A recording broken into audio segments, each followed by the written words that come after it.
Hello, hello. My name is Kim Addis. I am the president and founder of Frame of Mind Coaching and the co-founder of the Journal That Talks Back.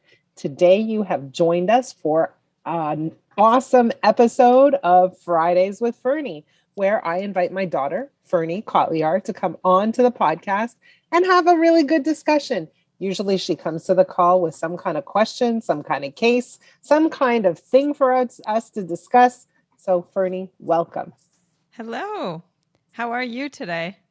I'm good. I'm good. Excited to be talking to you and having this conversation. What's on your mind today?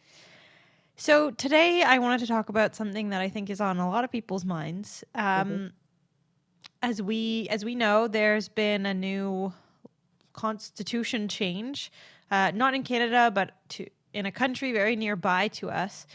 And I guess I wanted to ask what you do when you fundamentally disagree with a law in your country. How do you cope with the fact that, I mean, in my opinion, we're moving backwards in time? I think I'm not the only one to say that. I feel like, this law change has been very emotional and distressing. So how do you deal with that, those feelings that you feel like you may not have any control or power over? Yeah. And, we're going to talk about it a little bit more broadly. Okay. So in this case, I don't want to discuss how people feel about, pro-life, pro-choice. Like that's not really the conversation. The conversation is, what do you do when there's a law or a rule or a way of being in your environment that you have to abide by? And if you don't, there's a very serious negative repercussion. What do you do? And when that law fundamentally clashes with your values, how do you handle it? What do you do? What are your options? Well, the first thing is that you look at why it upsets you and you try to understand like what it means for you and where the upset comes from. Does it come from the fact that people aren't taking you into consideration? Does it come from the fact that people are seeing things from a very myopic point of view? Does it come from the fact that, in your what you described as we're, moving backwards? We're going back to an older state of life that isn't so progressive. So let's really take a look at where's the source of your struggle for starters. And again, it could be that you're living under the roof of your parents and your parents have this rule that you have to be home by 11 and it bothers you. And you feel like it's very restrictive and you feel like it's not allowing you to be who you are and the way you want to be living and make your own decisions, etc. Right. So I'm making a few maybe broad comparisons, but I think it's very important for us to do that. So what do we do in those circumstances? We always have options. So option number one is to get involved in the process to overturn certain decisions. So get involved in politics, understanding issues, understand what other people have, what their point of view is that doesn't coincide with yours. What are their concerns? Where are they coming from? Why is it important to them? Because if we don't understand somebody else's point of view, we certainly can't work towards making their interests addressed, right? So usually when somebody's on this side of the equation and we're on the other side of the equation, what we feel is this really huge wide gap, this huge separation. And what we want to do is try to decrease the separation. The way we decrease the separation is by really trying to understand the other point of view. Whether we agree or not is not the issue. Try to understand the other person's point of view, where they're coming from, what matters to them, why they care so much, why they feel so heated about it, etc. So we need to understand the other person's point of view. And by the way, that equips us to be able to have better discussions. It equips us to be able to go to the table and negotiate more effectively if that's what we're doing.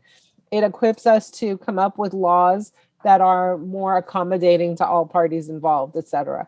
So number one is we need to go and learn what the other party has to say and be open to hearing instead of hearing and being closed off or hearing and disagreeing and fighting back. All right. So we need to hear with open ears and open eyes. The second thing that we want to do is we want to make decisions from there and say, What do we want to do with this information?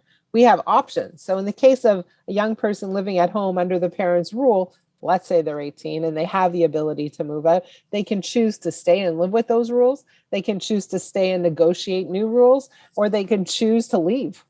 And those same decisions apply when we're talking about the Constitution, right? So When we're talking about something huge and big like that, we have choices. You're we suggesting that people can move, like leave the country completely 100%. as an option.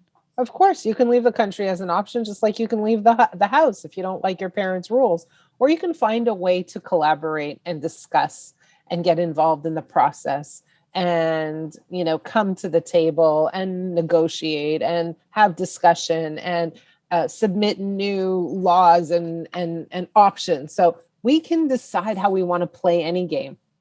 One way to play a game is to say, okay, so this is the rule. I'm not going to give it a whole lot of attention. I'm going to go live my life, or I'm going to go to the states that are more accommodating and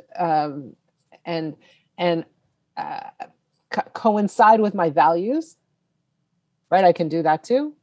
It's kind of like, you know, not everyone's going to be your friend. You're going to pick friends who are more aligned with you. So you might want to pick living in a state or a country that is more aligned with you. Right? So we can choose to just not get involved. The other option is we can choose to leave.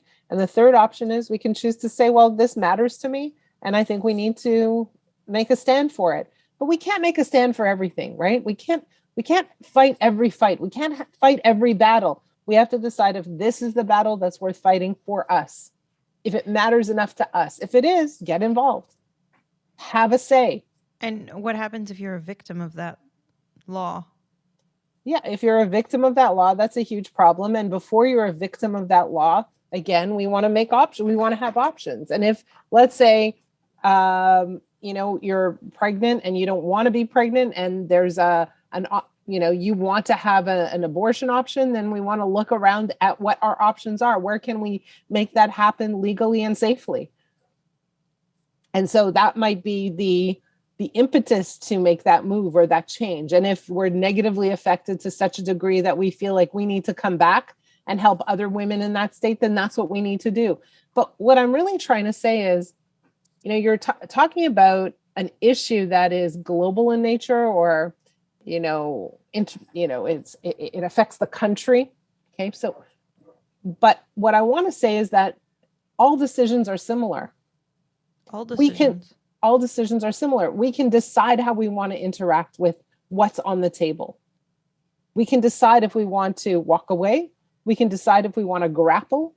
We can decide whether or not we want to just accept things as they are. Right? So every decision is similar. We get to decide how we want to play. And so the question becomes, am I playing in a way that I feel good about? And the question is also, are there only always three options: to stay and ignore, to walk away, or to fight? Well, if you agree with the decision, then you're staying and being completely peaceful, right? So there's a fourth decision, right? So there's of course, a fifth decision is do everything in your power. And not everything is in your power, but do everything in your power not to be a victim of that circumstance. But the issue is that in this case, you know, I've given you a few options, but in every situation, in every decision, we have to decide how much this matters to us and how we are going to play the game.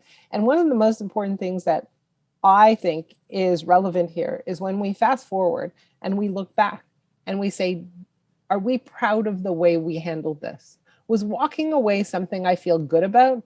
Or, you know, when I fast forward my life and I look back and I think to myself, this is something I should have stood up for. This is something I should have grappled with. This is something I should have negotiated for. This is something I should have gotten involved with.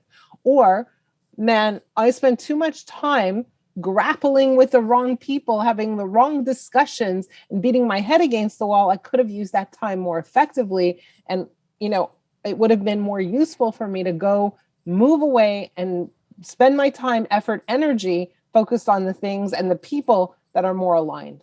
So that's the decision that's on the table. How do I play with this? How do I interact with this? How do I personally deal with it? And I need to be able to look back and say, the way that I dealt with it felt really good to me. I feel proud of what I did and how I handled it. It was the right move for me. Absolutely.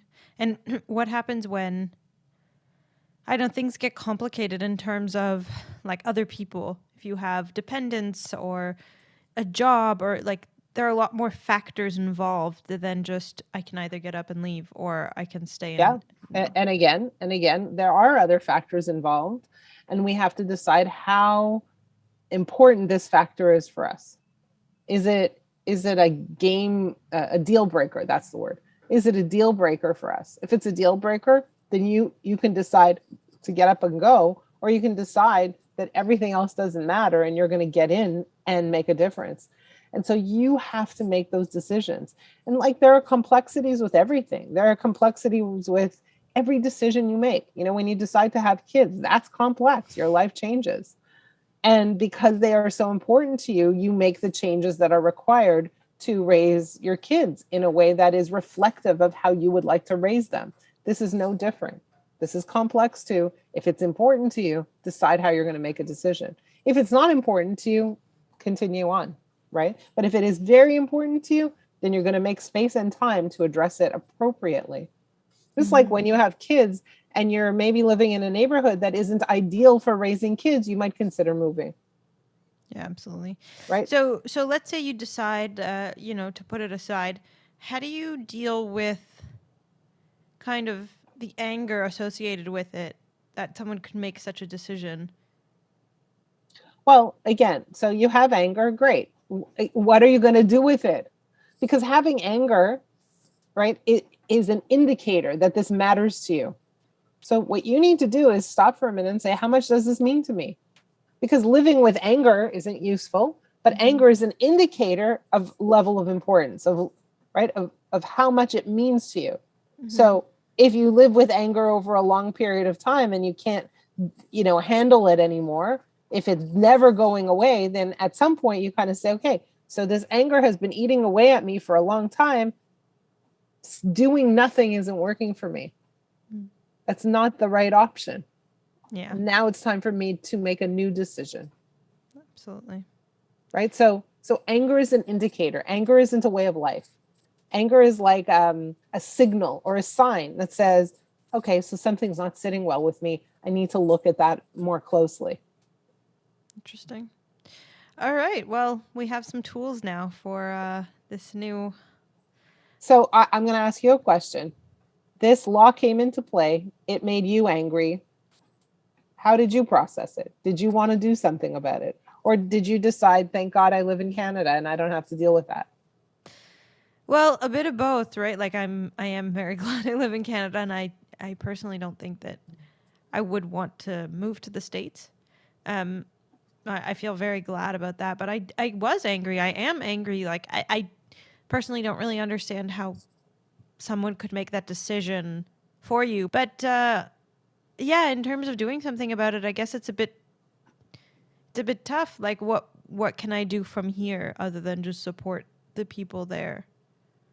Well, you're bringing up an issue right here on your podcast. In a way, you're doing your part. You're bringing up an issue. And we're inviting listeners to decide how important this issue is and decide how they are going to handle it. So you're doing a part. Can you do more? Maybe. Depends how important it is for you, right? It depends how much time and energy you want to devote to this. If it's super important, you will. Just like, whatever you're studying in school is super important to you. So you're spending a lifetime devoted to that subject. So you have to decide how important this subject is to you. Yeah, absolutely. Well, thank you for your advice. I think it was very timely. Yes. And again, I feel like this applies to a lot of things. It doesn't just apply to this one constitutional issue. It applies to how we interact with a lot of decisions that are made on our behalf. Do they sit with us properly? If not, what are we going to do about them? Absolutely. For those of you who are listening, if you have something that you are grappling with or trying to figure out and you want some help, reach out to us because we'd love to discuss this on the podcast. Ferne, how do they reach you? Please email me. My email address is fernekotlyar, fernekotlyar @live.com. And you can reach me at kim@frameofmindcoaching.com. I'd love to hear what you think about this constitutional issue. And I'd really like to hear about whether or not you're going to let it lie, whether you're going to get in there and do something about it, or whether you're going to actually get up and move because it bothers you that much. Please reach out to us. I'd love to hear from you. In the meantime, have a great day, and we will see you next week.